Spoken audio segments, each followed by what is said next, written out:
আসলে স্বজনদের আহাজারি যেটা আসলে মানার মতো না। আজ বিকেল 5টার দিকে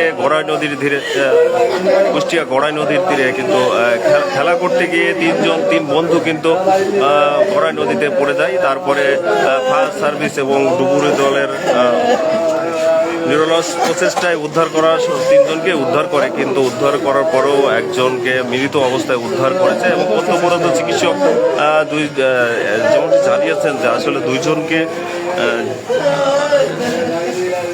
একজনের যাকে হসপিটালে আসলে আনা হয়েছে তাকে মৃত্যু হয়েছে এবং এই কর্তব্যরত চিকিৎসক কুষ্টিয়া সদর হাসপাতাল থেকে জানিয়েছেন। তার লাশ এই মুহূর্তে জরুরি বিভাগে রয়েছে এবং আপনারা দেখতে পাচ্ছেন যে আসলে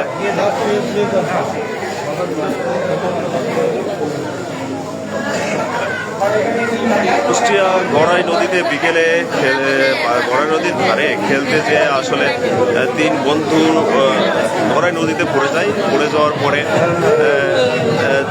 ফায়ার সার্ভিস এবং ডুবুরি দলের তৎপরতায় 1.5 ঘন্টা পর উদ্ধার করা হয় তিনজনকে। এর মধ্যে